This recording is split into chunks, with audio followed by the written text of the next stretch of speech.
6:47 in the morning here in Dayton, Ohio. The air's colder than it should be for early April. Not freezing, but the kind of cold that crawls up your sleeves when you're not moving. There's no wind right now, and that's the strangest part. Normally you'd hear the trees outside the studio bending a little, the flags down on Main Street snapping in the air, trucks rumbling past toward the freeway. Now it's just still, heavy, like the sky's holding its breath. This is Caleb Ashford on 104.3 FM, or at least what's left of it. The station's running on a backup diesel generator we dragged out of the shed behind the building. We've only got enough fuel for, I don't know, maybe 3-4 days, if we're careful. I keep the lights dimmed and the equipment as bare bones as I can so we can keep the broadcast going as long as possible. After that, well, I guess we see how far my voice carries without a transmitter. If you had to choose a place to hole up during the collapse, what city, state, or building would it be? Why? I've been sitting here since yesterday morning, trying to make sense of what happened. None of the usual news networks are live anymore. The big ones, CNN, BBC, even the local channels, they all just cut out mid-sentence. Phones went next. First, cell service dropped to nothing. Then the landlines started giving this weird dead hum, like the sound was still there, but there was nothing on the other end. Even my old CB radio at home was just static by nightfall. The thing that keeps running through my head is that it didn't start like a storm. There wasn't some big warning. It was just, one moment everything worked, and the next moment it didn't. Yesterday, around 9:13 a.m., I was halfway through reading the weather when my monitor flickered. Not a power outage flicker. More like every pixel on the screen turned to static for a second, like an old TV losing signal. Then the phone lines lit up all at once. We had callers from all over the county saying their cars just stopped dead in the road. Not ran out of gas, not overheated, just shut off like the keys were pulled. Someone in Huber Heights said even the newer trucks, the ones with those fancy electric dashboards, froze completely. A guy out in Springfield told me the same thing happened to his farm equipment, every last one of them. I stepped outside and the street was a mess. People had abandoned cars right there in the middle of the lanes, engines dead. Some had their hoods open, trying to see if they could jump them, but even jumper cables didn't help. A few folks tried to push them off the road, but without power steering. You could tell it wasn't going far. The weirdest thing? No planes overhead. You don't notice how many there are until they're gone. Not a single contrail in the sky all day. Around noon, I drove my old manual truck back to my place to grab some things. The only reason it still runs is because it's basically a fossil from before all this electric nonsense. The drive was silent. No music from other cars. No distant roar of jets. Just my engine and the sound of gravel under the tires. I kept scanning the horizon for smoke or signs of the National Guard, but nothing. It felt like every official channel just vanished. By the time I got back to the station, I heard something over the shortwave. A man's voice, calm but off somehow. He said, "If you can hear this, you are in the affected zone. Shelter indoors. Avoid unnecessary travel." That was it. Repeated every 30 seconds. No ID, no location, no sign-off. It's still playing now if you turn to 7.482 megahertz, though the signal's weaker. I've been looping between that and our own broadcast, trying to catch any change.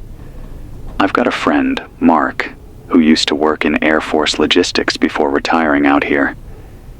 He stopped by last night, looked pale as hell, said he thinks it's an EMP. He didn't say whether it was from a bomb, a flare, or something else, just that it was planned. When I asked who would do that, He shook his head and told me not to repeat too much on air, that it might make me a target. Target for who? There's no one left to even hear me except whoever's close enough to pick up this frequency. If you're listening right now, here's what I know you should do. Keep any old tech that doesn't need microchips, battery-powered radios, flashlights, manual tools. If you've got a car older than 85, treat it like gold. Fill every container you can with water. The city pumps might stop next. If you have meds you need, start rationing. Grocery shelves were already thinning out last night when I checked. People are panic buying, and with trucks not moving, no one's restocking. Outside the studio window, it's empty. This street used to have a steady hum. Cars, people, delivery vans. Now it's just abandoned vehicles and the occasional person walking, head down, like they're trying not to be seen. The silence is almost worse than noise. You can hear your own breath in it. I keep expecting to hear helicopters or sirens, something to remind me that someone's in charge, but it's been nothing. I don't know how big this is. Could be the whole state. Could be the whole country. Could be bigger. All I know is that the air smells like burnt metal if you stand outside too long, and that's not just here. I've had 2 different people tell me they smelled the same thing in Miamisburg and Kettering before the phones went. Mark says it's ozone, that you sometimes get that after a big electrical event. I don't know if that's true, but it makes sense. I'm going to keep broadcasting until the fuel runs dry. I'll share what I see, what I hear, what people manage to tell me in person. If you can get to the station, we're on the corner of 3rd and Madison, but only if you're safe to move. There's a weird tension out there, like everyone's waiting for something else to happen. If you're inside, stay inside. Keep candles, keep blankets, and just keep talking to each other. Don't let the silence settle in too deep. Once it gets in, it's hard to push out. I'll be here, as long as I can. It's 9:28 a.m. now. I've been on and off the mic since before sunrise, but I keep stepping outside to check the street. Nothing's changing. That's the part that's starting to crawl under my skin. The stillness. The power's out across most of the city. No streetlights, no hum of transformers. The air feels heavier than yesterday, like something's pressing it down. Maybe that's just me imagining it, but I swear the sky's dimmer too. There's sunlight, yeah, but it's pale, thin. I saw 3 people pass by about an hour ago, heading west. They had backpacks, one pushing a kid in a stroller. They didn't even look at me when I waved from the doorway. People don't wave anymore. Everyone's walking like they're late for something, like they've already decided they don't have time for strangers. Mark stopped in again early this morning. He'd been checking in on his daughter. She lives over on Linden Avenue, and said there were guys moving through the neighborhood in some kind of uniform, but not military. No patches, no flags, just dark jackets and black boots. They weren't going door to door, just standing at the intersections, talking to each other, watching. He told me to keep my head down and not go out after dark. I asked him what they were doing, and he just said, making sure it stays quiet. That didn't sound like a good thing. Around 7:10, I picked up another faint signal on the shortwave. This one wasn't a loop. It was a man and a woman switching back and forth like they were reading off a list. Coordinates, dates, times, over and over. The signal was clearer when I faced the antenna north. I tried writing some of it down, but half the numbers didn't make sense. They weren't local times, not in 12-hour or 24-hour format. Mark thinks they're targeting points for something. He didn't say the word, but I know he was thinking missiles. I can't stop picturing the way yesterday felt right before the grid died. I was pouring coffee, glancing at the clock, when I noticed the second hand wasn't moving. Thought the battery was dead, but then the coffee maker shut off mid-brew and my phone went black in my pocket. The power didn't just flicker out. It felt like something reached into every machine in the room and yanked the life out all at once. Outside, people were standing on their porches, holding dead phones in their hands, like they were waiting for them to wake up again. And then the shouting started. Now. It's like the shouting's gone inward. Nobody's yelling anymore, but you can see it in their faces. Jaws tight, eyes scanning.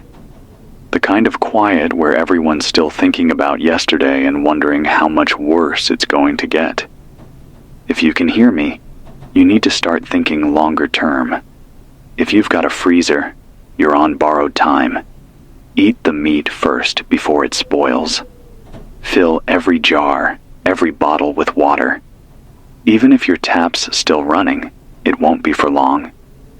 If you live near a river or lake, figure out how to boil or filter.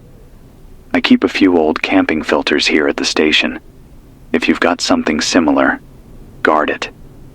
Filters are worth more than money now.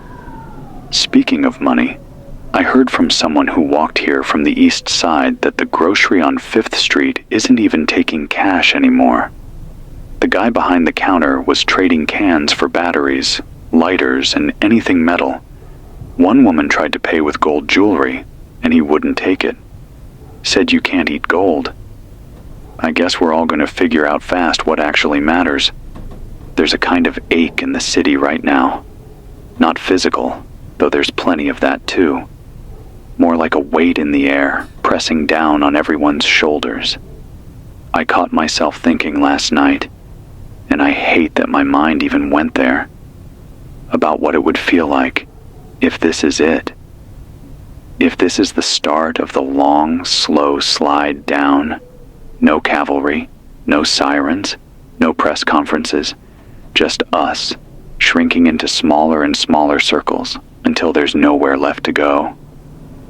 But then I remembered something. Years ago, when a tornado came through here, there was this man who stood in the middle of his collapsed front porch, handing out bottles of water to anyone who walked by. He didn't have much left himself, but he said it made him feel human. That stuck with me.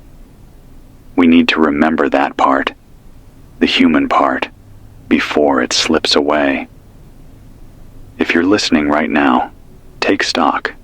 Check your food, your water, your warmth. Check the people around you. Don't wait for someone to come fix this. Nobody's coming. It's going to be a long day. I'll keep talking as long as the fuel holds. If anything changes, if the sky gets darker, if the broadcasts shift, I'll be here to tell you. It's closer to noon now, and the air has that sharp bite again, even though the sun is out. I stepped onto the back loading dock and held my hand against the steel railing, and it felt cold, like it had spent the night under ice. The street is a snapshot from yesterday, just frozen in place. It should smell like oil and hot rubber and coffee drifting out from the diner across the way. But there's nothing except that faint metal tang that sneaks into your mouth when you breathe. I keep thinking it will fade, but it hasn't. The generator coughed once about an hour ago, and I ended up on my knees beside it, palm on the tank, listening like it was a sick dog. It's fine. The fuel gauge hasn't moved much, but I know better than to trust a needle when everything else is lying. I've got the transmitter running just under half power now, so if you're on the edge of town, you might need to angle your radio toward downtown and be patient. This is 104.3 FM. If you still hear me, you're inside the bubble with me. Mark came back and he didn't even sit down. He stood in the doorframe as if walking fully into the room would make it real. He said Wright-Patterson's main gate had a wrecked Humvee half-turned sideways, like somebody tried to rush out and met someone else doing the same. The flag was still up, but wrapped around the pole. He didn't see guards. He didn't hear aircraft. He didn't hear anything. He found a sheet of paper stuck to the fence with duct tape, a weathered printout that said, "Minimum manning. COPS. No date. It could be from last year or this morning." He thinks the base is either empty or locked down so hard it might as well be empty. He also said the men in the dark jackets were back on Linden and at Wayne Avenue. No cars. Just radios clipped to their shoulders, though I'm not sure those radios do anything anymore except look official. Someone tried to talk to them and got waved back down the sidewalk, like they'd stepped over a line no one else could see. I asked him if they were ours, and he said, "They're someone's." I've got the shortwave turned low on the desk. The loop on 7.482 megahertz changed around 10:06.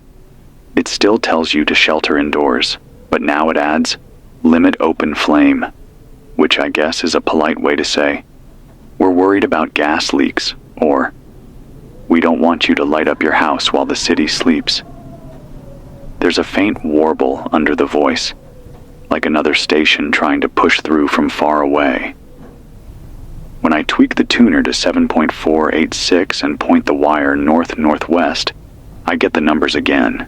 Coordinates, cadence like breathing, a pause, then more coordinates. But I also started hearing a date I recognize, the one we all knew before any of us admitted it out loud. Mark won't let me read the coordinates on air. He says if we're being mapped, we're not the ones who need to help them finish. At 9:43, a soft orange smear appeared low on the eastern horizon. It could be the sun hitting a layer of dust, but it didn't look like sunrise light. It looked like the sky was rubbed with rust in a straight line, like a wound that's trying to close but can't. I kept watching it, and it didn't move the way a cloud bank moves. It just burned there, thin and wrong. The birds know. There were starlings on the telephone line yesterday morning. Today I counted 3 pigeons on the courthouse roof, and that was it. Sometimes quiet is peace. This quiet is the space right before a door opens, and you don't know what's on the other side. I'm going to say something that might sound alarmist, but I'd rather say it and be wrong than keep my mouth shut and be right too late. If this started with an EMP, it wasn't the end of the sequence. The drop-off was too clean, too wide. The networks fell like dominoes, and then the dominoes kept falling into things we don't see. You don't pull the plug on a country by accident. You do it because you want quiet while you move something heavy across the floor. If you're near a downtown corridor, get what you need during daylight, and then don't be out there at night. If you have a basement or an interior room with no windows, make it your evening place. Keep plastic sheeting if you have it, towels if you don't, and tape if you can spare it. I know what that sounds like. I know. I'm not telling you to build a bunker. I'm telling you to be ready for air moving the wrong way. I've been keeping a notebook on the desk, and I'm writing down the failures in the order I notice them. Phones, grid, data, traffic controls, water pressure drop in half the taps by noon yesterday, grocery coolers warm by dusk, gas stations with dead pumps, hospital backup lights on but elevators stuck, and the automatic doors frozen half shut like a jaw that forgot how to bite. Today, I added banks. The big branch on 3rd had a line this morning, but the manager stood outside in a sweater and told people there's no access to anything because the vault needs power and the network is down. The people didn't yell. They didn't push. They just stood there for a few minutes and then drifted away, like a tide that didn't want to be a tide anymore. I saw two teenagers pulling a wagon with empty water jugs. They looked at me like I was part of a museum they'd been forced to tour on a field trip. The idea of radio is starting to feel like an artifact from a time when the air carried good news. If you still have pen and paper, I want you to do something now. Write down the names of the people on your street, the ones you trust, old folks who live alone, anybody with a baby, anyone you know who has tools, anyone who cooked on a grill twice a week before any of this. These are your assets. The supply trucks aren't coming down I-75. The scan on the FM dial is a graveyard. Your best chance is the person one door over who has a hand pump in their garage, or the woman across the hall who knows how to can tomatoes. If you're the "I'll be fine on my own" type, I get it. But there's a limit to that story when we're talking weeks, not days. Find 3 people you'd sit at a table with and start with a list. Water, heat, light, food, medicine, hygiene. Don't tell yourself you'll remember. You won't. We don't remember well when we're scared and hungry. Heat first. Even if the nights are mild today, they won't stay that way, and wet clothing will take you down fast. If you have a wood stove, you're in luck. If you don't, find the safest way to insulate one room. Roll towels at the bottoms of doors. Hang blankets over windows. Box in a smaller space inside a larger one, and share body heat at night with people you trust. If you have candles, use them sparingly, and never when you're falling asleep. If you have a grill, it stays outside. I know someone's rolling their eyes, but every year we used to read about people who brought them in and never woke up. Don't make me say your name on air because of that. Light next. Flashlights, headlamps, those cheap garden solar stakes you push into the soil. Bring them inside during the day and then stand them in a mason jar at night. It's not bright, but it's safe. If you have a crank radio, you're one of the lucky ones. If you have an old radio that takes AA batteries, pull the batteries out when you're not listening. We've all had a flashlight rot from the inside because we forgot. Water. I filled the station's mop buckets last night and put lids over them. It's not pretty, but it gives me something to boil from if the taps cough air. If you have a bathtub and you still have pressure, fill it now. You can't drink a bathtub, but you can use that water to wash hands, wipe down surfaces, and keep a little dignity while the days stretch. If you live near the Great Miami River, you have a source that will keep you alive if you respect it. Boil for a full rolling minute. If you have bleach, 8 drops per gallon for clear water, 16 if it's cloudy, but let it sit half an hour. I know that sounds like a lot of math. It's worth doing right. Food. Eat what will spoil. Share what you can't finish with neighbors you trust. They'll remember. Don't open cans and leave them half-eaten. Portion them and save the rest. If you have a gas stove with a matchlight burner, test it with the window open. If you don't, figure out a cold menu. Oats soaked in water overnight. Canned beans with a squeeze of lemon if you have it. Peanut butter on anything. If you have a basement or a cool closet, that's your new fridge. Don't obsess over meals. Think fuel, steady and simple. Medicine. Ration, yes, but not to the point of harm. If you take something that keeps your heart beating the right way or keeps your brain steady, stick to your schedule as long as you can. If you know someone with medical training, introduce yourself to them today. If you have extra bandages, share. If you don't, tear clean cotton. If you have alcohol, it's not for the end of the world party you joked about last year. It's for cleaning a wound when the clinic doors don't slide open. Hygiene and trash. Bag it. Keep it outside if animals aren't a threat, and weight the lids. If you have cats, don't waste litter. Soil and ash work if you're desperate. Hand washing matters more than it ever did. You can't afford to be sick when the nearest antibiotic is a rumor. Now, the part I hate saying out loud, because I don't like the person it turns me into when I think about it too long. Keep a plan for people who want to take from you. You don't have to be cruel, but you do have to be clear. Work in pairs when you can. Keep lights low at night. If someone knocks after dark and you don't know them, talk through the door.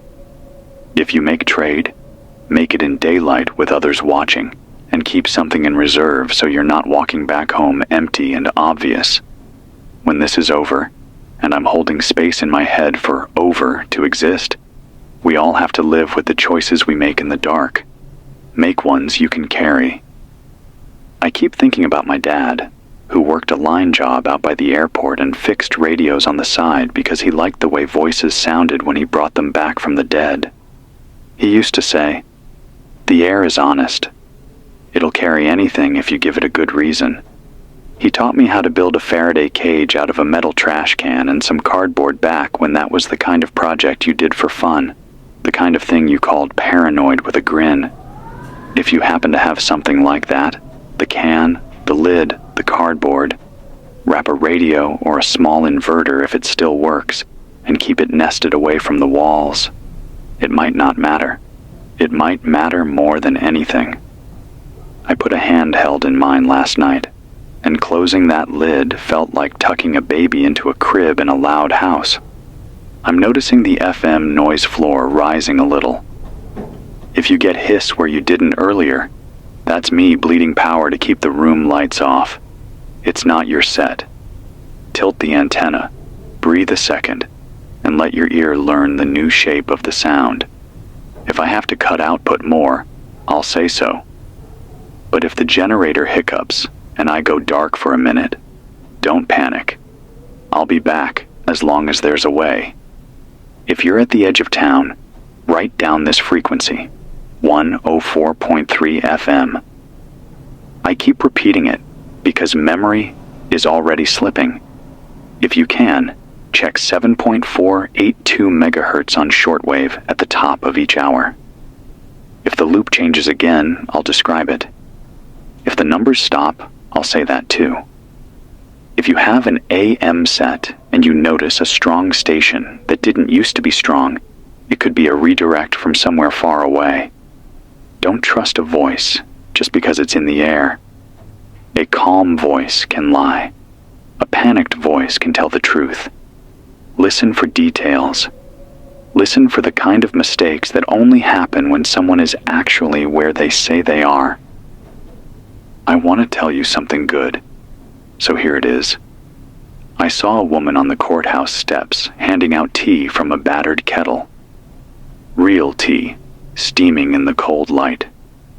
She had a box of paper cups and a stack of honey packets, and she just stood there, quiet, pouring, nodding, pouring again. No price, no question.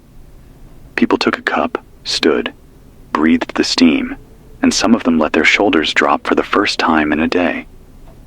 I don't know her name. I wish I did. She reminded me that the thing we're missing right now isn't just power, it's softness. If you have a chance to be soft with someone, take it. The hard is everywhere by default. If the orange line on the horizon means what Mark thinks it means, the winds will matter. He says if anything big lit off east of us, and if the wind is wrong, we could see a drift line. Don't obsess over maps you don't have.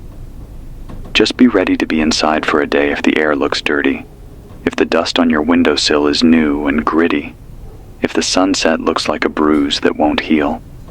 Tape the gaps. Put on a mask if you have one. A scarf is better than nothing. Wash what you can wash. Keep filters dry until you need them. There's a part of me that wants to walk until my legs give out, just to see what's over the ridge. whether the next town is louder or quieter than this one. But I'm tied to this table by a cord of diesel and duty, and I think that's where I belong. If my voice gets thin, it's because my throat is raw and the room is dry. I'm not getting sick. I'm just talking into the edge of something bigger than my lungs can measure. I'm going to stay. I'm going to keep saying the things I'd want to hear if I were sitting in a dark apartment with a blanket over my shoulders, trying to decide whether to open the last can of peaches now or later. If you can hear me, write down the time. 12:17 p.m. The sky is pale. The wind is a rumor. The city is holding its breath. My name is Caleb Ashford, and I'm at a small station on 3rd and Madison, powered by a stubborn old generator that wants to live as much as we do. If you need a name for this voice to say to yourself when the room is too quiet, say mine. I'll keep using yours, even if I don't know it. I'm going to step outside again and look east. If anything changes, I'll tell you. If nothing changes, I'll still tell you, because nothing has a shape too, and it matters to know it. Eat a little. Drink water, even if you don't feel like it. Make a list. Light will fade long before the day is done if your mind is racing. Put your hands on wood, on metal, on the back of a chair.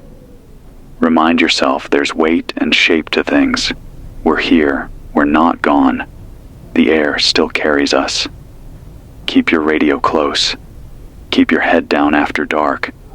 I'll come back on soon, and I'll keep saying what's true, as simple as I can, until the fuel runs out, or the world remembers how to hum. It's 3:46 in the afternoon, and the light outside has gone flat. Not dark exactly, but drained, like someone turned the contrast down on the whole city. Shadows are soft, edges blurred. Even the colors look tired. There's still no wind. The flag on the courthouse roof is hanging like it's made of lead. If you've ever been outside just before a storm when the air feels thick and your ears start to ring, it's that, but stretched over hours instead of minutes. The streets are quieter than they were this morning. I think people are starting to stay inside, either because they're scared or because they've already gotten what they need and don't want to be out in whatever this is any longer than they have to. I saw one man across the intersection pushing a shopping cart with a tarp lashed over it, moving quick, head down. That was the only person I've seen since lunch. Mark came back about an hour ago with a plastic grocery bag half full of stuff: matches, a manual can opener, 2 cans of stew, and a big bottle of ibuprofen. He said the drugstore on Monument Street still had people inside, but the lights were off and the shelves were half empty. No one was taking money there either. Everything was trade. He swapped 3 spare flashlight batteries for the stew and the matches. Said the ibuprofen was free because the cashier, if you can even call her that, said she didn't want to carry it home. She just wanted to close up before dark. I asked him again about those men in the dark jackets. He hesitated before answering, which isn't like him. Finally, he said he thinks they're not local at all. Not from around here, not from the base, not even from anywhere nearby. He said one of them was wearing a patch under his jacket, just enough of it showing to see the edge of some symbol he didn't recognize.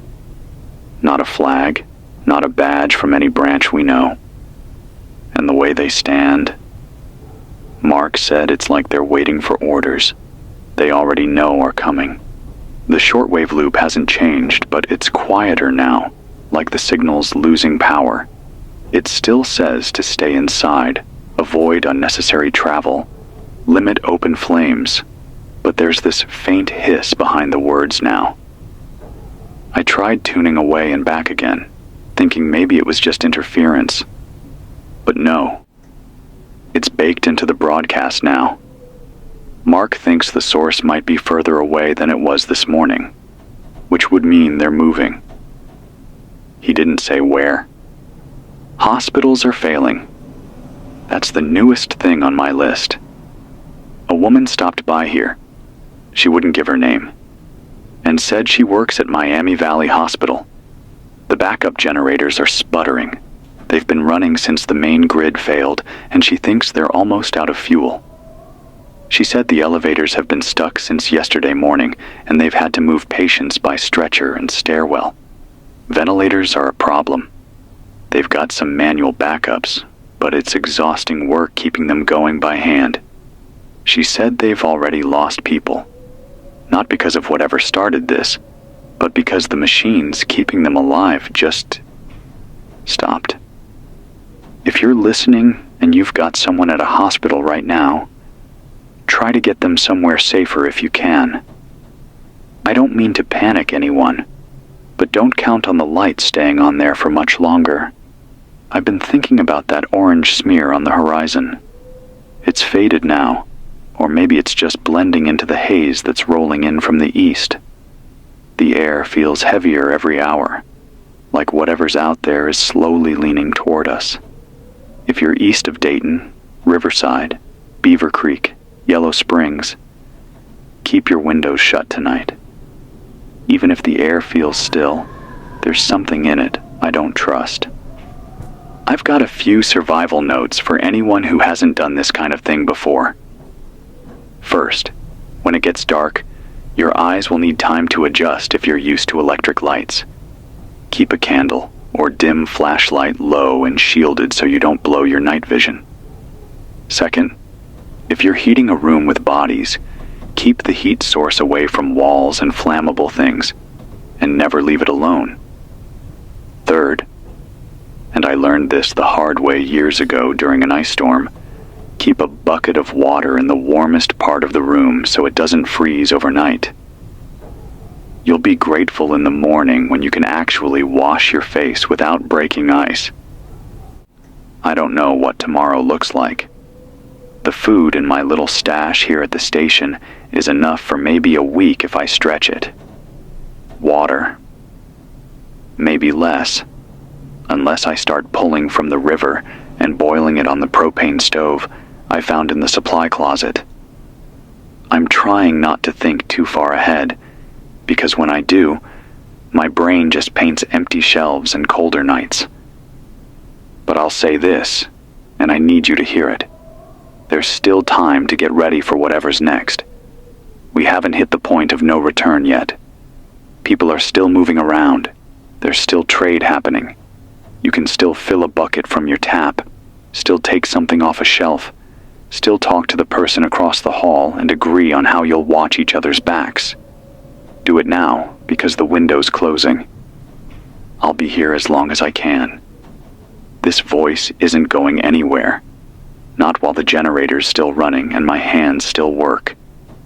If you're listening and you've got a plan, stick to it. If you don't, make one before the sun goes down. And remember, whatever's coming, you're not the only one feeling the weight of it. Somewhere out there, someone else is listening to this same broadcast, making the same list, breathing through the same still air. If you can hear me, hold on to that. It's 6:22 in the evening, and the light outside is fading faster than it should. We've still got maybe 40 minutes before real darkness sets in, but the streets already look like it's night. The air feels thicker now, not just heavy, but like it's got grit in it. When I rub my eyes, there's a faint sting. Could just be dust. Could be something else drifting in from the east. If you're anywhere downwind of that haze I talked about earlier, keep your windows sealed tonight. Even a draft through a cracked door could carry more than cold. The generator's running a little rough. I can hear the uneven hum through the floor.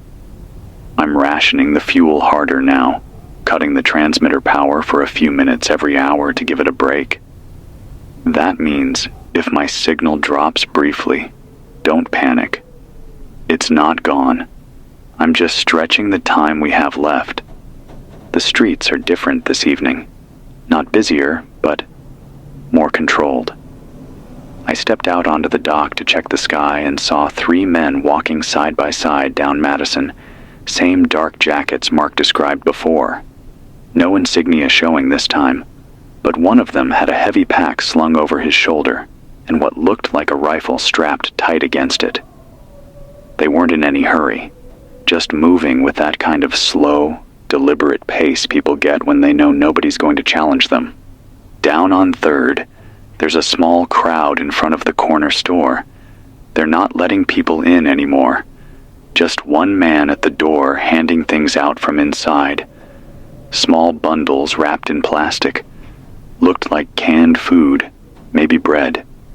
Each person got one and walked away. No money changing hands, no arguments, just a silent line of people, eyes on the ground, waiting their turn. I went back inside, and Mark showed up 10 minutes later with more news. He said there are checkpoints now, 2 at least, one by the bridge into Riverview, and another where 5th crosses into the east side. He said they're stopping anyone carrying more than they can fit in a backpack. People with carts or crates get turned around unless they've got a paper slip with a red stamp on it. No one seems to know where those slips come from. The shortwave loop is still there, but it's slower now, the voice speaking with more space between words. Almost like it's being read live instead of played on a machine. I've been trying to figure out if it's the same voice every time or not, but the distortion makes it hard to tell. There's also a faint pulse under it now, regular and steady, like a metronome buried in the static.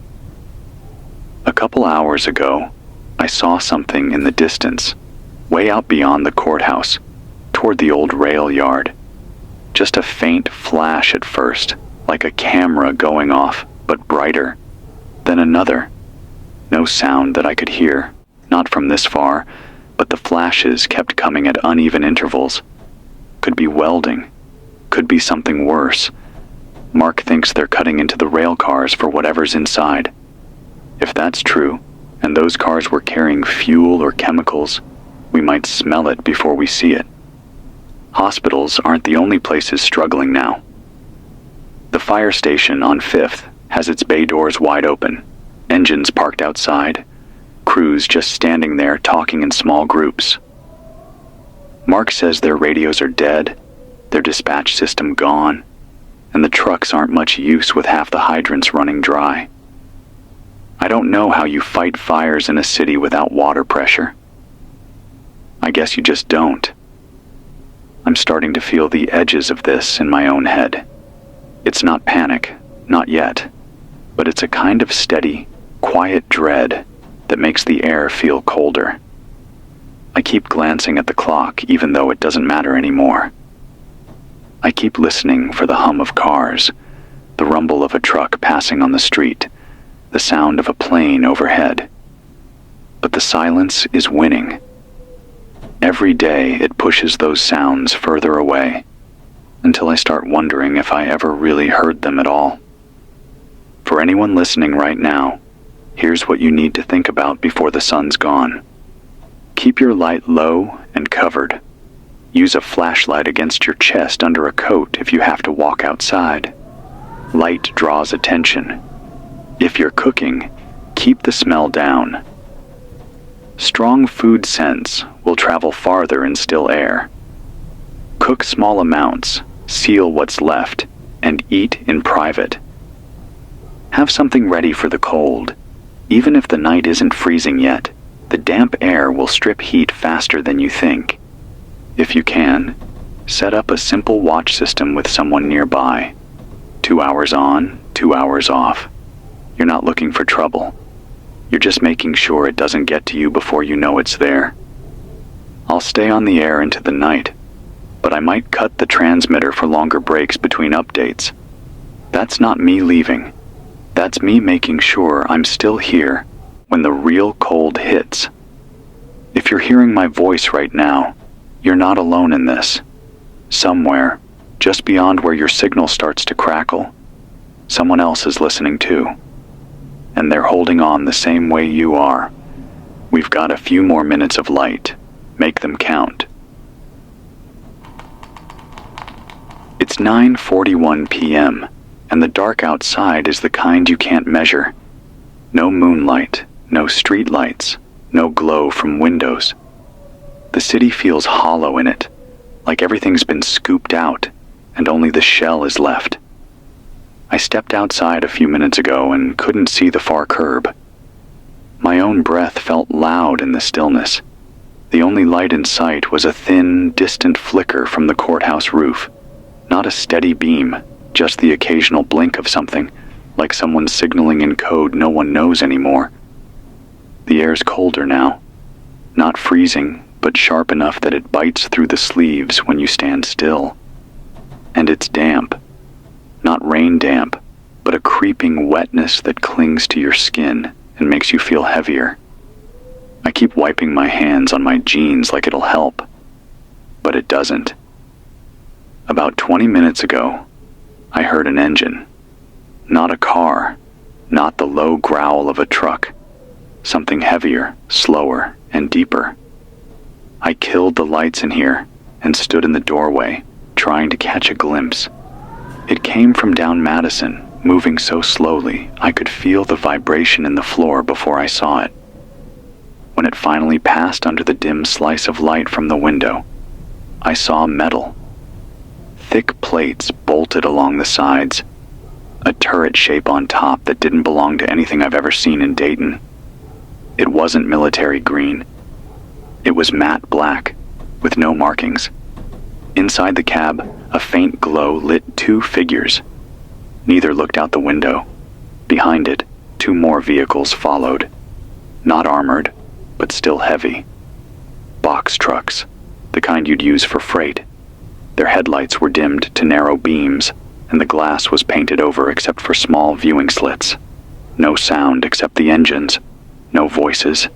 No brakes squealing. They moved through the intersection like they owned the ground, and then they were gone, swallowed by the dark toward Riverview. Mark came in just after they passed, eyes wide, hands shoved deep into his coat. He said there's a curfew now, not announced, not on paper, but real all the same. He was stopped at the corner of 5th and Main by two men with rifles. They told him to go home, no wandering after dark. When he asked why, one of them just smiled and said, "Because it's safer." Safer for who? They didn't say. The shortwave loop is still on, but quieter now, not because of signal strength, but because whoever's running it has lowered the volume on their end. The words sound like they're coming through thick cloth. The hiss in the background is louder than the voice. I've been listening for the numbers station, the one with the coordinates, but it's gone for now. Either they switched frequencies or shut it off. From somewhere east, there's a faint, low rumble. It's too constant to be thunder, too even to be machinery running at random. Could be generators, could be something else. Every few minutes, the sound dips and swells like it's moving. I keep stepping outside to check, but the dark swallows it before my eyes adjust. If you're listening right now and you're near a street, stay off it until morning. If you have to move, keep to alleys or backyards and stay in the shadows. If you've got pets, keep them inside. Noise will draw attention faster than you think. Inside the station, I've moved the cot closer to the wall, out of sight from the front windows. I've stacked some boxes in front of the door, not because they'll stop anyone, but because I'll hear them if they move. The generator's idling low, just enough to keep the transmitter alive. No lights except a covered lamp near the desk. I don't like the feeling tonight, not just because it's dark, but because it feels watched. Like something's moving out there without making sound, and the city's holding its breath for it to pass. If you're still awake, keep low. Keep quiet. Keep warm. The night's long, but it will break eventually. I'll check in again before dawn if the fuel holds. If you don't hear me right away, keep scanning. I might have to shift the signal to make it harder to trace. You're not alone. Not yet. It's 4:17 a.m., and the city feels like it's been emptied out in the night. Even the still air from yesterday has gone. Now it's just cold and hollow. There's no hum from the generator yards by the river, no far-off whistle from the freight line, nothing. It's so quiet that I can hear the old fluorescent tube above the desk clicking faintly every few seconds.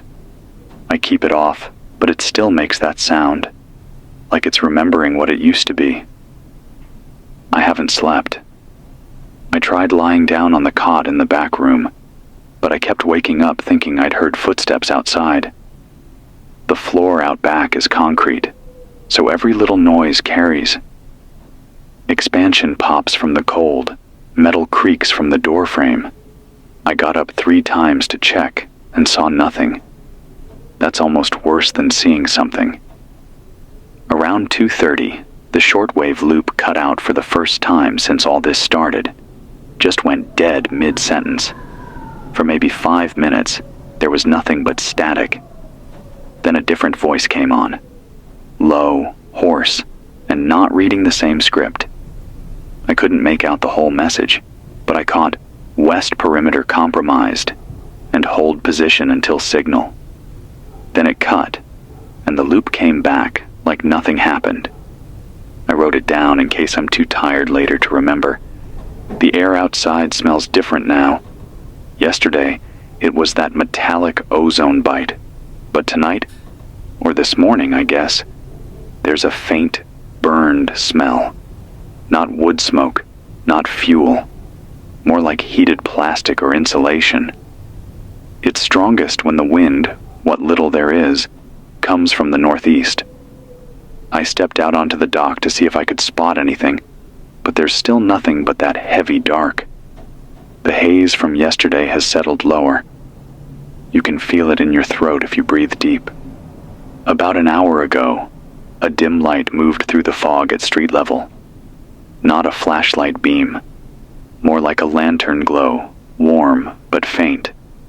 It moved slow, stopped for a while near the corner of 3rd, then drifted on toward the courthouse. No footsteps that I could hear, no engine.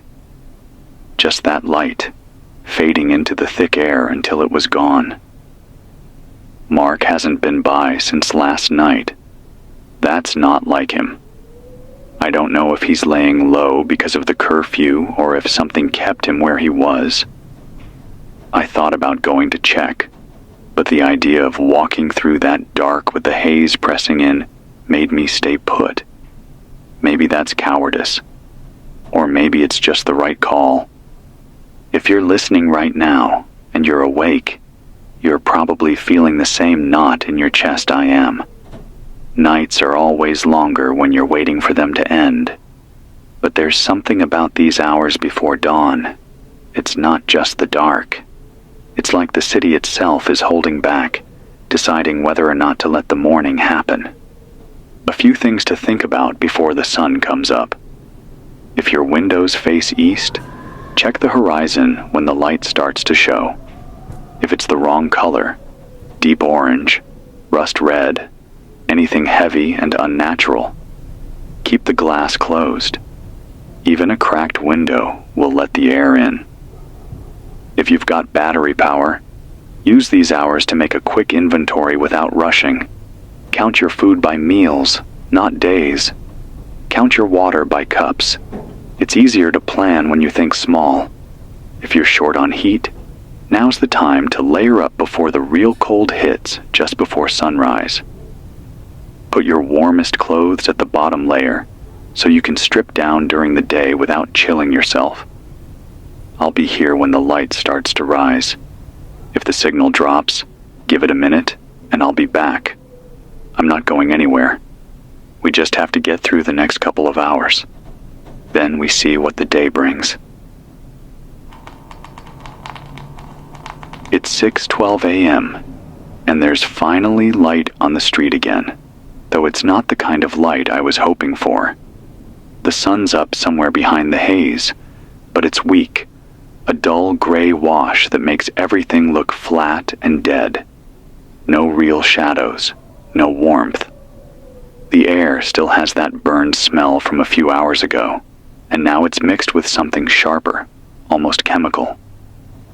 From the roof of the station, I could see farther than from the dock, and that's when I spotted them. Not soldiers, not the men in dark jackets either. These were just people. At least I think they were. Moving down Madison in small groups of 3 or 4, all wearing the same thing, gray hooded coats, hoods pulled low over their faces. They walked slow, like they weren't in a hurry, but every step was deliberate, and they didn't look around. Not once. I stood there watching for maybe 5 minutes, and not a single head turned. They just kept that same steady pace, like they had somewhere to be, but the place wasn't going anywhere without them. The strangest part, no sound. Their shoes didn't scrape the pavement, no coughs or shuffling. Nothing. Just the quiet rhythm of their movement. Every group was spaced the same distance apart, maybe 30 or 40 feet. I counted at least a dozen groups before they turned west toward 3rd Street and disappeared from view. Mark still hasn't come by. If he was anywhere out there last night, maybe he saw them too. I don't know if I should be hoping for that or not. The shortwave loop is running, but it's slower now, the pauses between sentences stretching longer than before. The hiss underneath it is stronger. And just now, between repeats, there was a click. Quick, sharp, like someone switching a channel. Then silence for 2 seconds before the loop picked up again. I don't think that's an accident.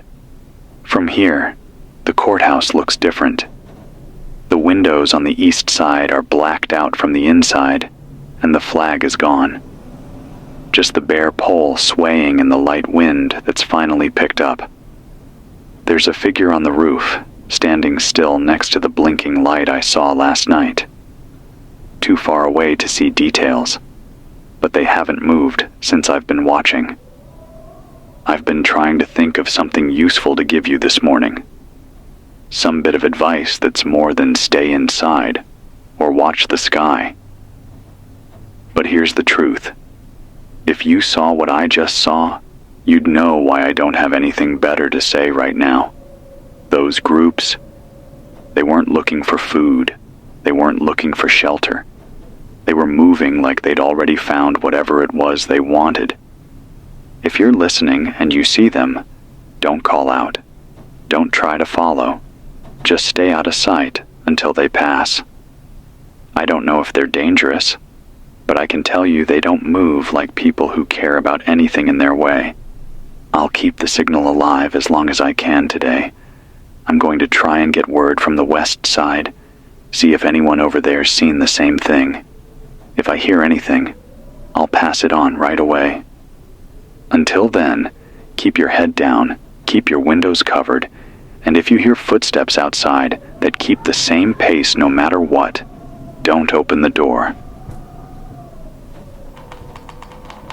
It's 10:03 a.m., and I've been trying for the last 2 hours to get word from the west side. No luck. The generator's holding, but the shortwave bands are full of nothing but static and fragments of voices too faint to make out. I even tried the CB for the first time since all this started. Just the same thin hiss there too. I finally stepped outside to see if I could flag anyone down, but the street's as empty as it was before sunrise. No cars, no people, no sound, except for a faint tapping somewhere off toward 3rd. Not hammering, slower, more deliberate. 3 taps, pause, 3 taps, pause. I waited, thinking it might be some kind of signal, but it stopped after maybe a minute. From the station roof, I looked west toward Riverview, and that's when I saw them again. Those same gray-coated groups, moving in the same direction as earlier, but now from the opposite side of town. Still the same slow, steady pace. Still no sound. They were coming from the bridge this time, and right behind them were two of the dark-jacketed men Mark talked about before. The jackets this morning looked bulkier, like they were carrying gear underneath. Each one had something slung across their chest, not quite rifles, not quite the shape of any tool I know. They didn't look at the gray-coated groups, didn't talk to them, just walked a few paces behind like shadows. That's when it clicked for me. The checkpoints Mark saw, the ration slips, the curfew. Maybe it's not about controlling the rest of us. Maybe it's about clearing a path for those groups. I spotted someone I recognized, Carl, who runs the little repair shop over on 5th, darting from one alley to the next, carrying a crate. He saw me and just shook his head before disappearing. That told me enough. If Carl's avoiding them, we all should. The burned plastic smell from earlier hasn't faded. In fact, it's stronger on this side of town now. My throat's been dry since I came back inside, and I keep sipping water just to keep it from catching. If you're feeling the same where you are, try breathing through a damp cloth. Even a sleeve will help. I've been thinking about the hospital woman from yesterday. If these gray-coated groups have been moving all night and into the morning, maybe that's why the hospitals are being emptied so quietly. I haven't seen any ambulances, but I've also not seen the usual shapes in the windows, up in the patient wings. Here's what I'm asking you to do, if you're listening. If you've got a view of any main road, keep watch for these groups. Count how many there are. Count how far apart. Watch if they interact with anyone. And if they do, what happens next? Don't try to talk to them. Don't even let them see you if you can help it. The shortwave loop has gone softer again, almost like it's fading away. Between repeats, I caught another clipped voice saying, "Phase 3 imminent." Just that, nothing more. I don't know what Phase 3 is. I don't think I want to. But I'll keep the broadcast open all day and check in every hour if I can. If anything changes, if those groups stop moving, or if they start, you'll hear it here first. For now, close your curtains, keep your head low, and remember, silence can be as loud as a scream if you're paying attention. It's 1:27 p.m., and I just saw something I can't shake. I'm sitting here at the desk, trying to get it down in words before my brain convinces me I didn't really see it. About half an hour ago, I was up on the roof again with the binoculars, scanning toward 5th Street. The haze hasn't lifted. If anything, it's thicker. But I could still make out shapes moving through it. One of those gray-coated groups was coming east, same as before. Slow, deliberate. Behind them, maybe half a block, was another. Then a man came running out from between two buildings. I couldn't see where from exactly. And he ran right toward the first group. He was shouting something, arms waving. Maybe he was asking for help. Maybe he was trying to warn them. I'll never know, because the second he got close, one of them turned. Just one. It wasn't fast. The head lifted under the hood, and I swear the whole street seemed to hold still. The man froze mid-step, like his legs just stopped working. He stood there maybe 3-4 seconds, and then dropped. Not like someone fainting. Like a puppet with the strings cut. The rest of the group didn't break stride. The one who'd turned lingered for a second longer, then faced forward again and kept walking. The man on the pavement didn't move. Not once. After a while, the haze swallowed them both. I came back inside and locked the door. I don't even know why. A lock won't do anything if whatever that was decides to come here. But it made me feel like I was doing something. Mark still hasn't shown. That's almost a full day now. I'm trying not to think the worst, but it's hard. He would have found a way to check in unless something was keeping him from moving. The shortwave loop is still playing, but there's a faint undertone now. Not static exactly, more like a deep hum. If you've got a good receiver, you might hear it under the voice. It rises and falls slowly, almost like breathing. I don't know if it's just signal noise or something intentional, but it makes the hair on my arms stand up. If you're listening, I need you to understand. Whatever those gray-coated groups are, they're not just scavengers or patrols. They don't need to run. They don't need to shout. And you do not want them to notice you. I'm going to keep the transmitter steady until sundown, then go back to the short bursts every hour. If you're near a radio, check in then. I'll keep watch until the fuel's gone or something stops me. If I see them again, I'll let you know. It's 4:58 p.m., and I finally saw another living face up close. But it wasn't Mark. About an hour ago, there was a knock on the back door. Not pounding, not frantic.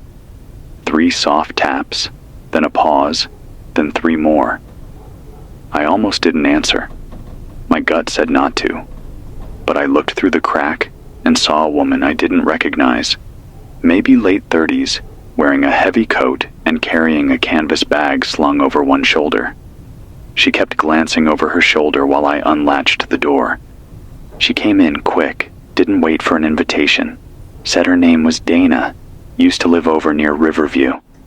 She'd been listening to the broadcast on a battery radio and figured if anyone knew what was going on, it might be me. Her hands were shaking when she set the bag down, and I realized why when I looked inside. 4 bottles of water, 2 cans of beans, and a flashlight with spare batteries. That's all she had left. She told me she'd been walking since yesterday morning, trying to get away from the river. Said that's where they're coming from. The gray-coated groups. Not crossing the bridge, but rising up from somewhere below it. She said there's a gap in the concrete down by the old flood control tunnels, and she saw them stepping out of it one after another. Always in 4s, always in those coats. She swore she'd been hiding behind a dumpster, maybe 20 feet away, when one of them stopped and turned its head toward her without moving the rest of its body. She ducked and stayed there for what felt like an hour before it moved on. She didn't hear them speak, didn't hear them breathe. Just the sound of their feet on the concrete, steady and soft. When I asked her why she came here instead of just heading out of the city, she said there are checkpoints on every main road now. Same men in dark jackets Mark saw, stopping people and sending them back toward downtown. She tried twice to get through. The second time, one of the men told her, "Nobody leaves. Not now." And then he smiled, like it was a joke she wasn't in on. While she was talking, I kept one ear on the shortwave. The loop is still there, but during one repeat, the voice stuttered, like the signal skipped. And for maybe 2 seconds, a different voice broke through. Male, urgent. They're not ours. That's all I caught before the loop took over again. Dana's staying here for the night. I don't have much, but 2 people are better than 1 when the dark comes. She's already moved a chair near the front window and keeps peeking out like she's waiting for something. I'm not going to ask her what. The haze is thicker now. You can taste it when you breathe. If you're in the lower parts of the city, like by the river or down near the old rail yards, get higher if you can. Even 1 or 2 floors up might make a difference. I've got a bad feeling about tonight. If you're listening, stay inside, keep your lights low, and if you see them, the gray coats, you stay unseen. Whatever they're here for, it's not us. It's 11:39 p.m., and Dana's sitting on the floor by the window with the curtain pulled just enough for her to look out. I'm at the desk, keeping my voice low even though I know they can't hear me through the glass. I don't know if that's true, but saying it out loud makes me feel braver than I am. About an hour ago, we started hearing it. Not footsteps at first, but that faint, steady tapping again. 3 taps, pause, 3 taps, pause. Closer this time. It's not metal on metal, more like wood or something soft hitting pavement. It moved from the east down Madison, stopping every 20 or 30 feet, then starting again. Dana hasn't moved from the window since it started. She says it's them. I don't doubt it. The first time we saw them tonight, they were only 1 block away, and I could make out more than just the coats. The fabric's not cloth. It's stiffer, thicker, like it's been treated or coated with something that makes it resist the way it folds. Their hoods are deep enough to cover the whole face unless they tilt their head. And when they pass under the weak glow of the street lamp on the corner, the light seems to fade just a little around them, like it's being swallowed. They're not all the same height, but they move in perfect step, and every single one carries something long and narrow under their arm. Could be pipes, could be tools, could be weapons. None of them look around. None of them stop, unless they notice someone. And that's what I'm afraid of tonight. From here, we can see the intersection by the old diner. There's a man there, I don't know where he came from, standing in the middle of the street, looking toward them. He's holding a metal pole, like he means to use it. Dana whispered "idiot" under her breath when she saw him. The gray-coated group reached the intersection and kept walking like he wasn't there. He shouted something. I couldn't hear the words, and swung the pole at the nearest one. It never connected. The figure closest to him turned, same as the one I saw earlier today, and the man froze. I mean completely. The pole slipped from his hands and hit the pavement with a sound that felt too loud for this street. Then he went down, flat on his back. They stepped around him and kept moving. Not one of them looked back. Dana's breathing faster now, and I can feel my own pulse in my fingertips. We're keeping the light here covered, generator idling just enough to keep the transmitter alive. If they turn down this block, I don't know what we'll do except stay still and hope we're not worth their time. The shortwave loop's been dropping out more often tonight. Twice in the last hour, there's been a voice under it, too faint to catch clearly. The last time, I thought I heard the word containment, but it was gone before I could be sure. If you're hearing this, and you're anywhere near the routes they're walking, don't test them. Don't speak to them. Don't even make noise they could turn toward. The tapping's closer now. I think they're on our street. Dana's not blinking. I'll keep this running as long as I can without drawing them here. If the signal cuts, it won't be because I wanted it to. It's 4:06 a.m., and neither of us has slept.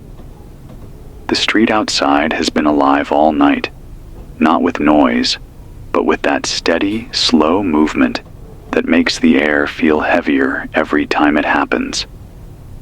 The gray-coated groups have passed our block 3 times since midnight, always in 4s, always the same pace. The first time, they came from the east. The second, from the north.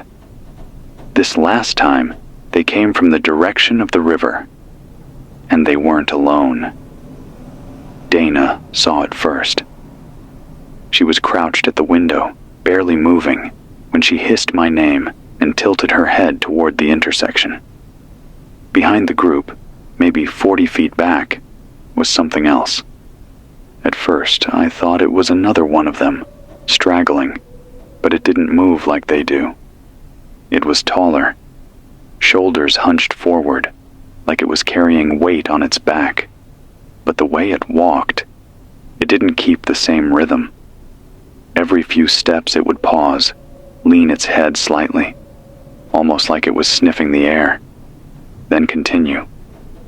The hood it wore wasn't as deep, and when it passed under the streetlight, I swear the light caught something wet along the edge of its jaw. It didn't follow in a straight line either. It drifted toward the sides of the street, stopping to glance at alleys and doorways before moving on. Once it stopped completely, head turning toward our building. I could feel Dana's hand tighten on my arm, nails digging in through my sleeve. We didn't breathe until it moved on. When it finally disappeared into the haze, the quiet felt wrong, like it had left something behind. The shortwave loop is still running, but every so often there's a faint pulse, not the steady hum from before, but quicker, uneven. I've been jotting the intervals down in my notebook. There's no clear pattern yet, but Dana thinks it's some kind of code. She told me something else before we went quiet again, that when she was near the river, hiding from one of those groups, she saw two of the dark-jacketed men following one of the taller ones. Not leading it, not guarding it, following. She said they kept their distance, and every time it stopped, they stopped. She doesn't think they're in charge anymore, if they ever were. The haze has settled lower overnight. It's in the building now, just enough that you can smell it when you breathe. Faint, but sharp.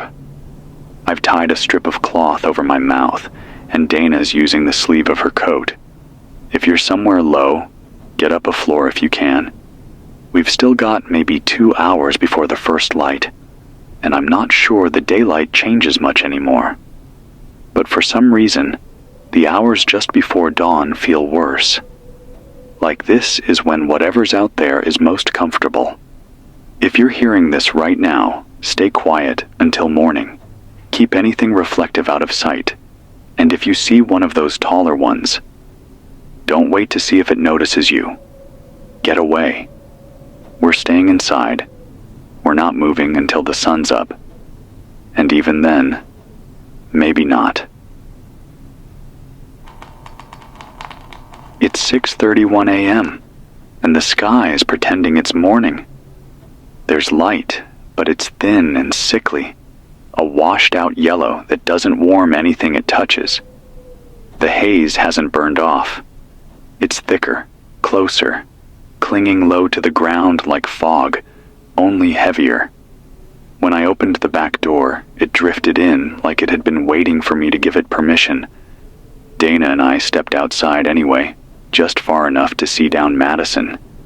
The streets changed, not just empty, altered. The positions of things are wrong. Trash bins that were lined along the curb last night are tipped into the road, some split open. A delivery van that's been parked by the diner for 2 days is gone, and in its place is a set of deep, narrow ruts in the pavement, as if something heavy with a narrow wheelbase was dragged through. The most unsettling thing, though, is the marks on the buildings. Thin, vertical streaks about 6 feet off the ground, evenly spaced, as if something brushed against the walls while moving past. On brick, the streaks are a darker shade, like the surface is wet. On painted siding, the paint's been scuffed clean. And then there's the smell. It's sharper now, layered, that same chemical bite from before, mixed with something organic.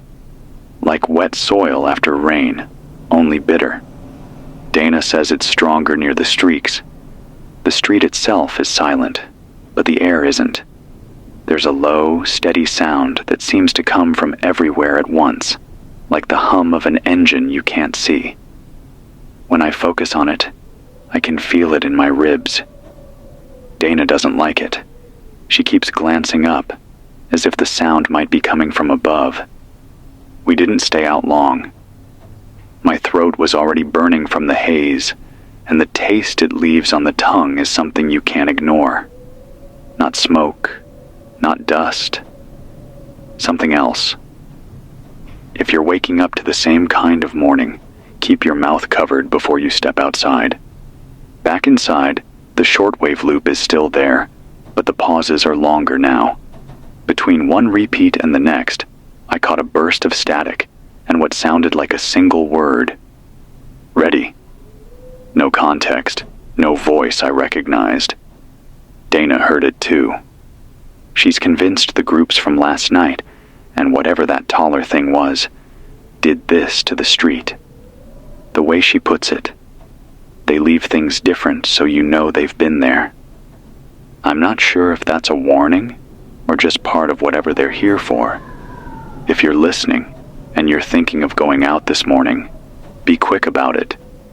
Stick to places you know and look for the marks. If they're on your block, maybe take the long way around. I don't know if they come back to the same places, but I'm not taking the chance. We're staying inside for now. I'll check the roof again before noon and see if anything's moving in the distance. If I see them, you'll know. It's 11:14 a.m., and I think I know what's making that hum. I was up on the roof again, scanning east through the haze, when I saw a shape that didn't belong. Not a person, not a vehicle. Something larger, squatting low, half hidden in the gray. At first I thought it was just the outline of a building I'd never noticed before, but then it moved. Not far, just enough to shift its weight from one side to the other, and the hum deepened for a few seconds like it was reacting to its own movement. It's sitting in the open space where the old rail yard used to be, right near the line of warehouses that haven't been touched in years. The haze clings thicker around it, making it hard to see details, but I caught glimpses when the light shifted. It's not smooth. Its surface is a patchwork of panels, some dented, some rusted, some with a sheen that catches even this weak daylight. Along its base, there's a row of openings, evenly spaced. I couldn't tell if they were doors, vents, or something else entirely, but the haze seems to flow in and out of them like breath. While I was watching, two of the gray-coated groups walked straight toward it. They didn't stop, didn't look up, just kept their pace until they reached the nearest opening. Then, they stepped inside without hesitation. The taller one, the kind Dana and I saw trailing a group last night, followed them a few minutes later. It didn't go in right away. It stood at the edge of the opening, head tilted back as if it was listening to something above the hum. Then it ducked inside, and the haze thickened for a moment before settling again. Dana's been pacing since I told her what I saw. She says whatever that thing is, it's where they're coming from and where they're going back to. A hub. A nest. I don't know what word fits. The sound is constant now that I've noticed it. Even here, blocks away, I can feel it in my chest more than I hear it. It's not loud enough to hurt, but it's there, steady, mechanical, and alive in a way machines aren't supposed to be. The shortwave loop hasn't changed since morning, but twice now there's been a short, sharp tone between repeats. Not a beep, more like the metallic snap you hear when you plug a live wire into something. I've started marking the time every time it happens. So far, it's been irregular. If you're anywhere near the old rail yard, don't go closer. I don't care if you're curious. I don't care if you think you can get a better look. Stay away. Whatever's there isn't just some broken down piece of equipment. It's active. It's being used. And it's not for us. Dana's already talking about leaving tonight, heading west before curfew. I don't blame her. But the checkpoints, the patrols, I don't know if there's a way out without being turned back or worse. I'll keep the signal going through the afternoon If that thing moves again, or if I see anything come out of it that isn't wearing a coat, I'll say so right away. It's 1:42 p.m., and I just watched something leave that thing in the rail yard. And it wasn't moving like anything I've seen since all this started. I was on the roof again with the binoculars, trying to keep my eyes on the row of openings along its base. Most of the time, you can't tell what's happening in there because of the haze rolling in and out. But for a few minutes, the air shifted just enough that I could see deeper inside. That's when I saw movement. Not the slow, deliberate pace of the gray-coated groups, but something faster, erratic. It stepped out into the open, and right away, I knew it wasn't one of them. No hood, no coat. The shape was human, but the way it moved wasn't right. Too quick, too light on its feet, almost like it was testing the ground with each step before committing. It kept looking over its shoulder toward the opening, then scanning the yard like it was trying to find the safest way out. Even from here, I could see its clothes were torn and filthy. Its hair, what was left of it, stuck out in clumps. At first, I thought it was just another survivor who'd been caught near that thing and was making a break for it. But then I noticed the arms. Both were wrapped in something dark, from wrist to elbow. Not cloth, not bandages. And every so often, it would flex its hands like whatever was around them was too tight. It didn't get far. One of the taller ones, the kind Dana and I saw trailing the groups at night, appeared from the haze on the far side of the yard. I didn't see it arrive. It was just there, suddenly, like the air let it through. It didn't run, didn't even hurry. It just started closing the distance. The figure without the coat froze for a second, then bolted toward the nearest warehouse. The taller one followed, not fast, but with every step closing more space than it should have. They disappeared behind one of the buildings, and I didn't see either of them again. But a few minutes later, two gray-coated groups emerged from the same direction and walked straight back to the opening in the structure. Dana didn't like any of this. She's been sitting at the desk since, rubbing her hands together and staring at the floor. When I told her what I saw, she just said, "They don't let anything leave." The hum in the air is stronger now. I can feel it through the soles of my boots when I stand on the roof. It's not random. It changes in pitch, just slightly, like it's reacting to something happening inside that thing. The shortwave loop hasn't dropped once since late morning, but there's something new under it. A faint, almost musical tone. It's too faint to hear unless you're listening for it, but once you catch it, it's there every time. If you're anywhere near the rail yard, you need to understand, whatever's in there, whatever's coming out of it, isn't wandering aimlessly. It's working to a plan. And if something that doesn't match their pace steps out, it's only a matter of time before one of the taller ones follows. I'll be watching through the afternoon. If anything else tries to leave, I'll let you know. It's 5:19 p.m., and I think they're marking the city. Dana spotted them first, two of the taller ones, moving together this time. That alone is unusual. We've only ever seen one at a time trailing behind the groups. They came from the east, out of the haze, walking slow, but not in the same locked step pattern as the gray-coated fours. These moved more deliberately, like they were working. We watched from the upper window as they stopped in front of the hardware store a block away. One of them reached into the folds of its hooded garment. It's not the same material as the coats, more like layers of some heavy, flexible skin, and pulled out something long and narrow.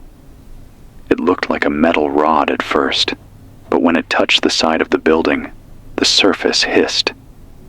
Even from here, I could see a faint trail of steam.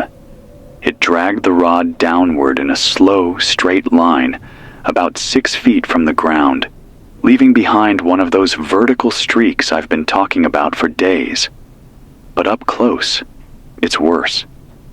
The streak isn't just a surface mark. It sinks into the material, eating into the paint, the brick, whatever it touches.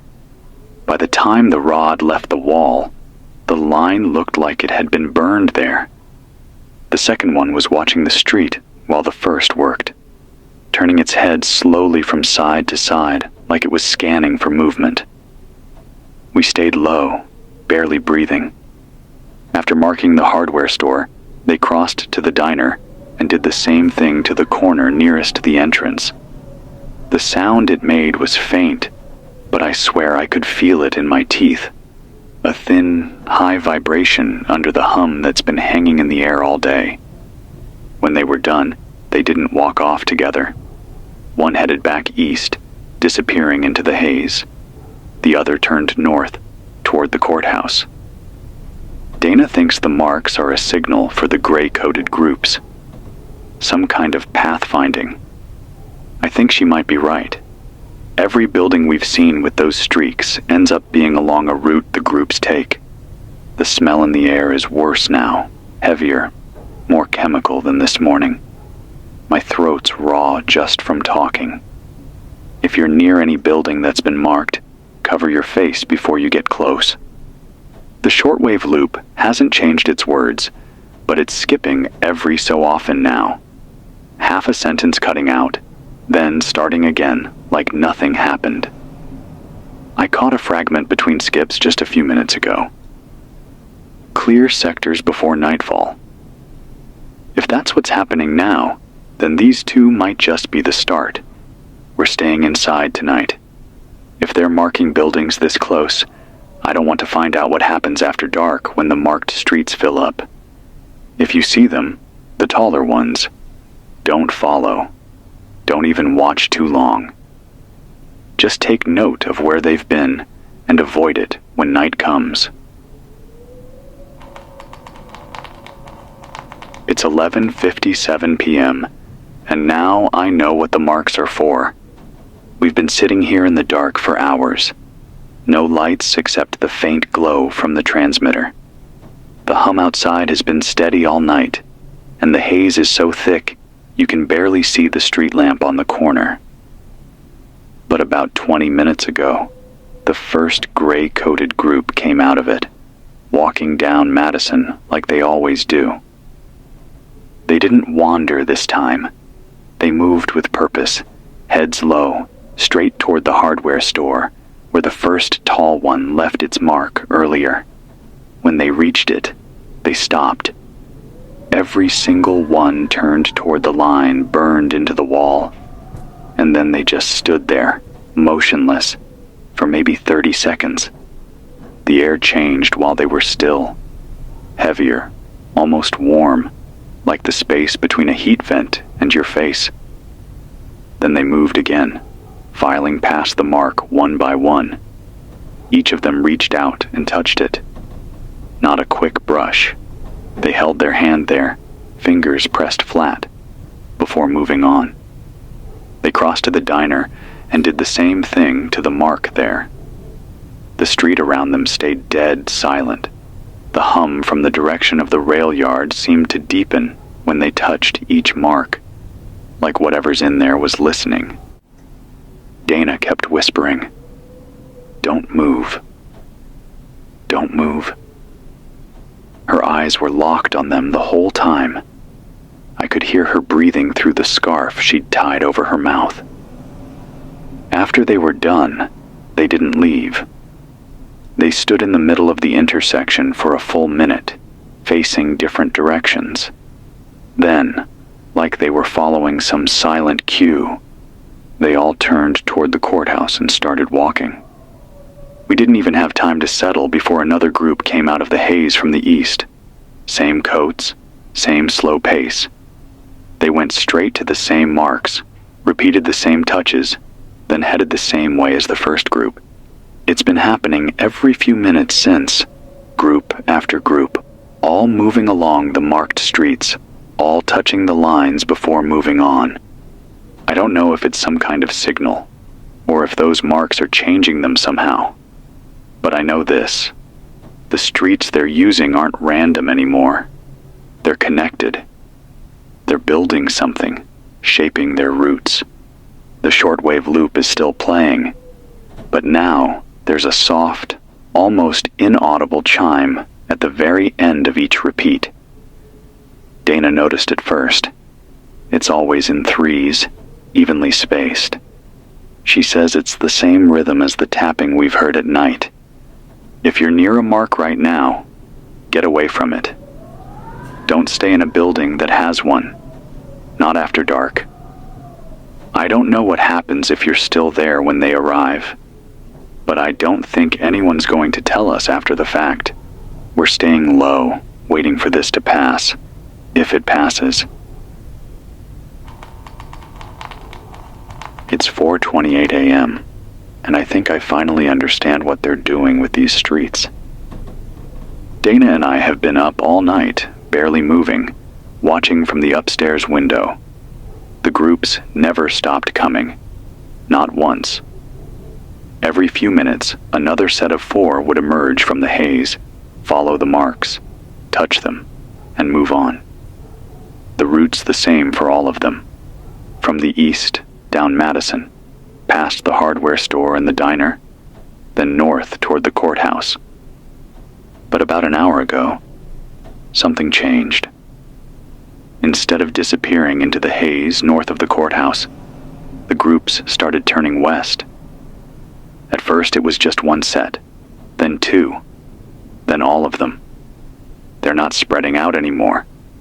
They're funneling, and the streets they're using, all the ones that have been marked in the past 2 days.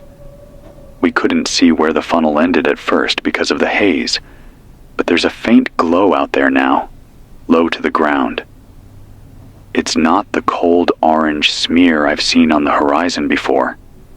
This is warmer, almost gold, but dim, like it's being smothered under layers of cloth. It's pulsing, too, just barely. The hum in the air has changed pitch again. It's deeper, slower, like whatever's making it is straining. The way the sound moves through the streets, you can almost feel the direction it's pulling. West, toward that glow.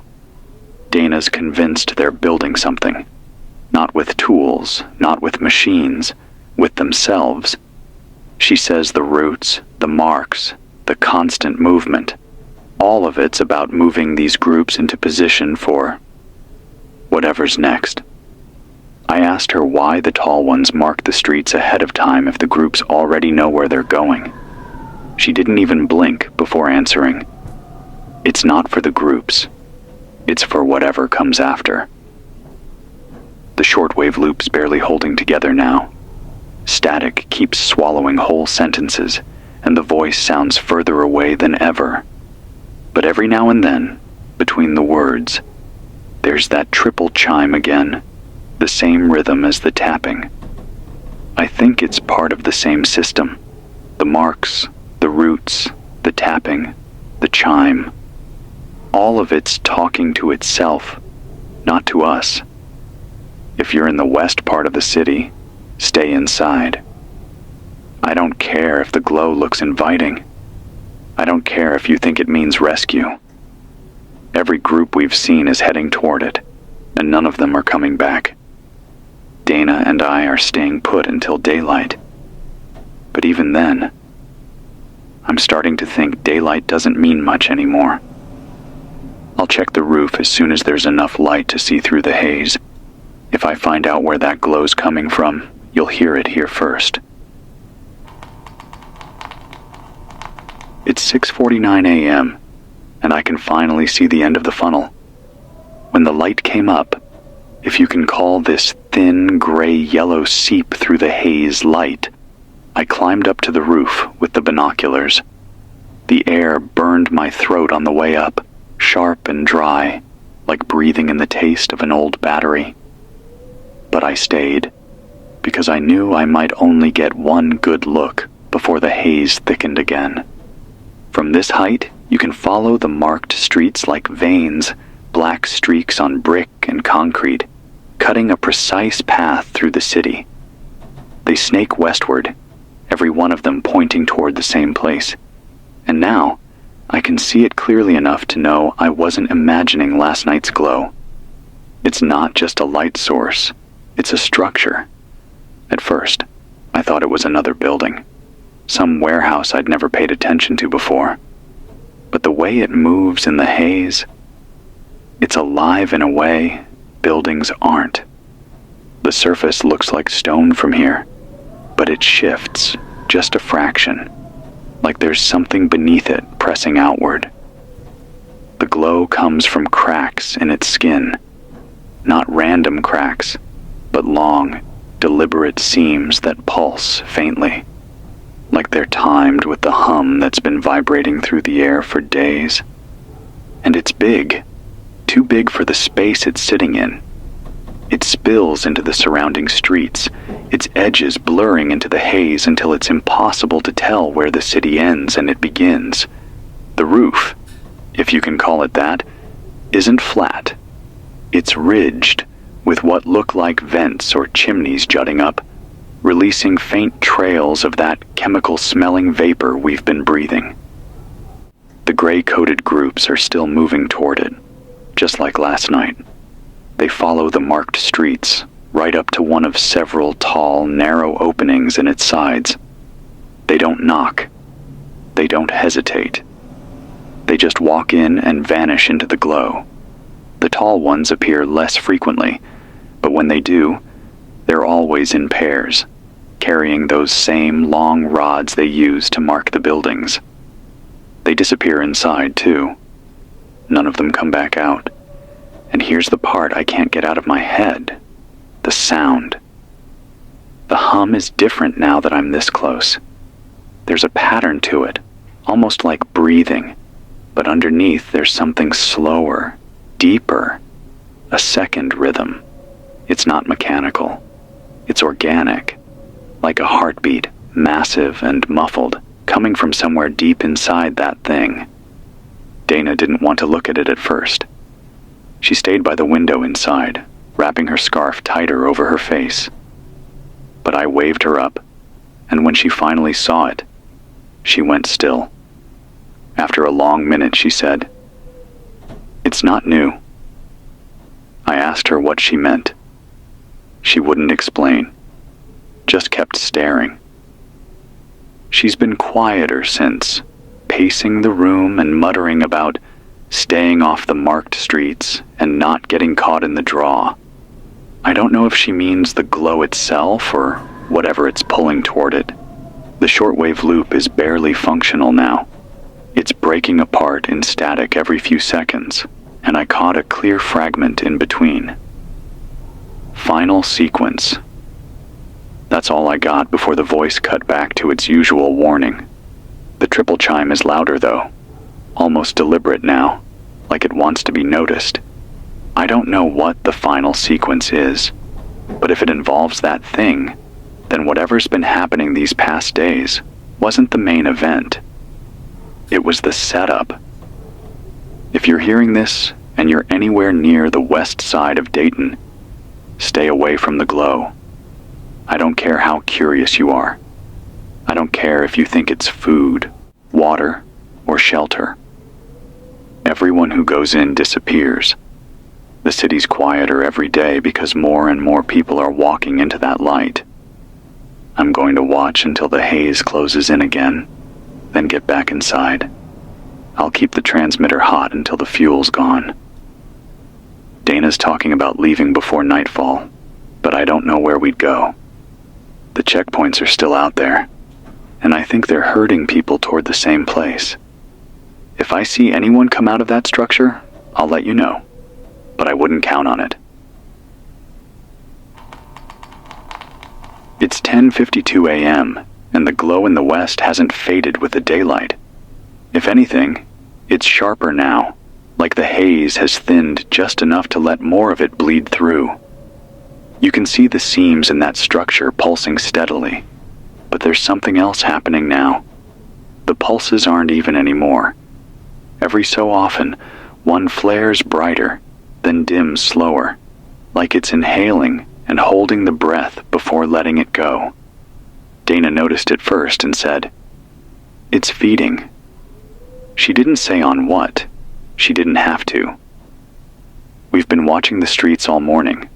The marked routes aren't just busy, they're the only paths being used now. Everyone's still moving in this city, at least inside of us, is on those lines. The gray-coated groups, the tall ones, even people, survivors.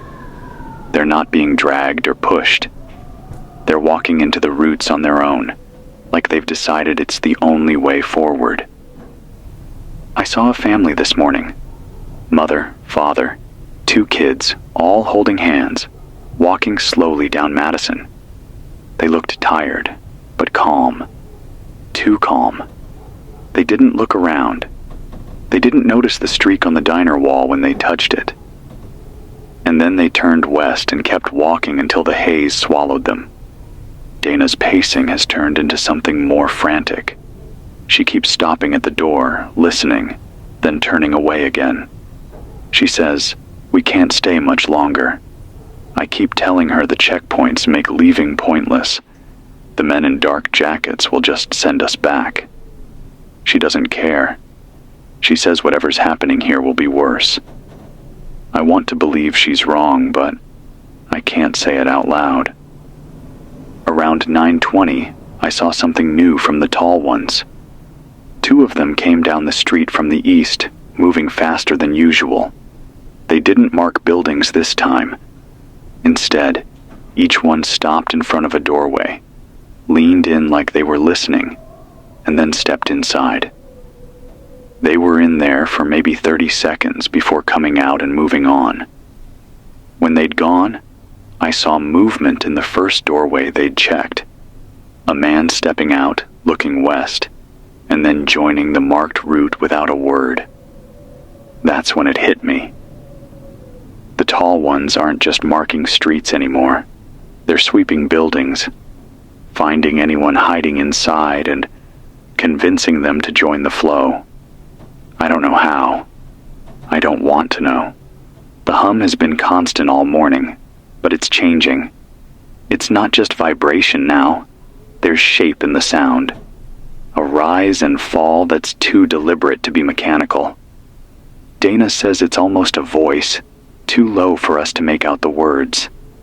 I've been listening with the volume low on the transmitter, just in case, but the rhythm is starting to line up with the triple chime we've been hearing on the shortwave. The marks, the hum, the chime, they're syncing up. The shortwave loop is even worse now. Whole stretches are just static, with random words breaking through. In the last half hour, I've caught contain perimeter, phase alignment, and remain compliant. None of them sound like the kind of things you say when you're trying to help people. Just after 10, the glow flared again, brighter than I've ever seen it, and the hum deepened to the point where I could feel it in my teeth. At the same time, the marked routes filled up. Groups, tall ones, people, all moving faster than before, funneling west like something had called them. It only lasted a few minutes before settling back to the slower pace, but it was enough to make me realize something. The glow is in control of the timing. Not the groups, not the tall ones. Whatever's inside that structure is dictating the rhythm. Dana says we have to leave before it does that again. She's packing her bag now, shoving in whatever food and water we can carry. I keep telling her that if we head west, we're dead, and if we head east, we run into the routes. She says there's still a way south if we cut through the industrial park before dark. I haven't decided if I believe her, but I've started packing anyway. The air smells sharper now, like the chemical bite has mixed with something sour. The haze is thicker at ground level, making the street look like it's underwater. Every time someone passes, They leave a wake behind them that closes too quickly, like the air's swallowing them whole. I'll keep this transmitter running until we make the call. If we go, I'll try to bring it with me, but I don't know if it'll survive on battery power alone. If we stay, we'll barricade as best we can and ride out whatever's coming. Though I'm starting to think you can't barricade against something that moves through a city like blood through veins. If you're out there and you're still free to choose, watch the glow. If it flares, don't be in the streets. And if the hum starts to sound like words you can understand, it's already too late. It's 5:36 p.m., and the choice to leave or stay has been eating the day away.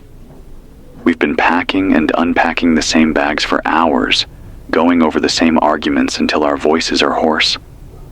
Dana wants to move south through the industrial park before night. I keep reminding her that every time we've seen those routes shift, the tall ones are in front of it, sweeping buildings and clearing people into the funnel. If they've started pushing further south, and we don't know they haven't, we could walk straight into them without warning. But staying feels like waiting for a tide to rise. You keep telling yourself you've got time, and then your knees are underwater. All afternoon, the glow in the west has been pulsing in slow, steady beats, brighter each time. The haze isn't hiding it anymore. It's feeding on it, curling around those seams like steam off a vent. And the hum has changed again. It's not a constant tone anymore. It rises and falls, holding each peak longer, dipping lower between. If you sit still and let your brain follow it, it starts to sound like syllables. Not words, not yet, but shapes of sound that want to be. Dana says she's hearing a pattern. 3 long pulses, 2 short, 3 long. It matches the chime on the shortwave exactly. She thinks it's talking to the tall ones, maybe to the groups too. I told her if that's true, then every marked street is a sentence, and the city's just one long message we haven't learned to read. She didn't like that idea. We've seen more people on the streets today than in the past week, but it's wrong. It's not movement born out of freedom. It's a march without the uniforms. They all walk the marked streets, all touch the streaks. No one's running. No one's looking around. It's as if they've all been told something we haven't heard yet. At 4:11, we spotted a tall one moving alone down Madison. No rod this time. Just empty hands and a slower pace than usual. It stopped at the diner's mark and pressed its palm against it. The streak glowed faintly for a moment, just enough to see it in the weak light, and then dimmed again. When it turned to leave, it looked straight at our building. No movement, no approach, just that still, angled head. Then it walked away. We didn't speak for a good 10 minutes after that. The shortwave loop has been breaking apart all day, but now it's letting whole stretches of silence through, filled only by that chime. Triple. Pause. Double. Pause. Triple again. I keep the volume low because hearing it too clearly makes my chest tighten, like my own breathing is trying to match it. By late afternoon, the hum's low end started vibrating through the station floor. I can feel it in my ankles, up my legs, steady as a heartbeat. I don't know if the glow is closer or if it's just stronger now, but the marked streets around us are busier than they've ever been. Groups every few minutes. Tall ones more often, sometimes in pairs. Dana's been standing by the door with her bag for the last half hour. Like if she moves from that spot, she'll lose her nerve. I keep pacing between the window and the transmitter, watching the routes and marking times. If we leave, it has to be now, before full dark. If we stay, we're choosing to be here, when the glow decides to flare again. And here's the thing that's making me hesitate. I think the flare's coming tonight.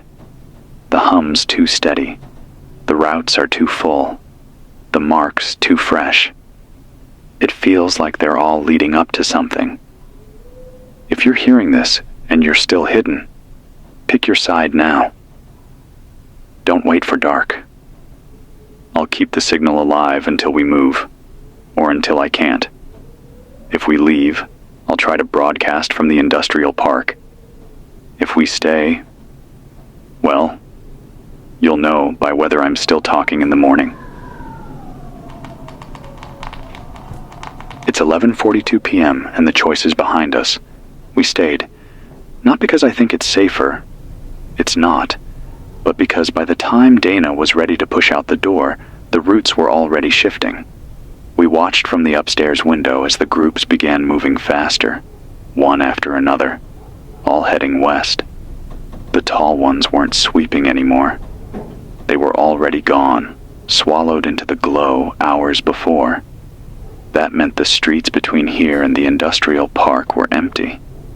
But only because everything that walks this city was already where it wanted to be.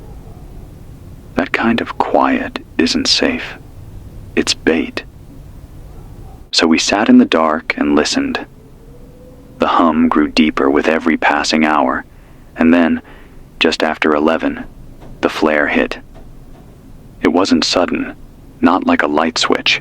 It started as a slow swell in the glow, each pulse stretching wider, brighter, until the haze itself was lit from the inside. Shadows bent toward the west, even in here, like the air was leaning that way. My ears popped, the way they do when you're high in the mountains, and Dana grabbed my wrist without looking at me. Then the hum shifted. It wasn't just sound anymore. It was voice. Not language I know, not even words exactly, but cadence.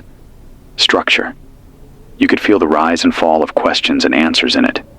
3 long tones, 2 short, 3 long. The same pattern we've been hearing in the chimes, now wrapped in something vast and resonant, like the whole city was being spoken through. The glass in the front window quivered with each low note. My teeth ached from the vibration, and underneath it all, there was a rhythm that didn't belong to any machine. Slow, steady, alive. A heartbeat, massive and distant, synced to the glow. Out on Madison, the marks lit up. Every streak on every wall shimmered faint gold for a few seconds, then pulsed in time with the voice. And in the haze between buildings, I could see them. The groups, hundreds of them now, standing still, facing west. No movement, no sound. Waiting. Dana kept whispering, "It's counting them." She wouldn't explain what she meant, just said it again and again until her voice broke. When the voice in the hum finally dipped back into its old steady tone, the marks went dark. The groups moved again, all at once, vanishing into the haze like water draining from a basin. The glow dimmed, but not back to normal. It's holding more light now, a steady burn instead of a pulse. I don't know what happens next. I don't know if this was the final sequence the shortwave mentioned, or if we're just closer to it now. But I know the city's different. Whatever that flare did, it left a mark we can't see yet. If you're still out there and you heard the voice too, you'll know it wasn't meant for us. We just got caught listening. We'll see what the morning brings. If the morning even comes.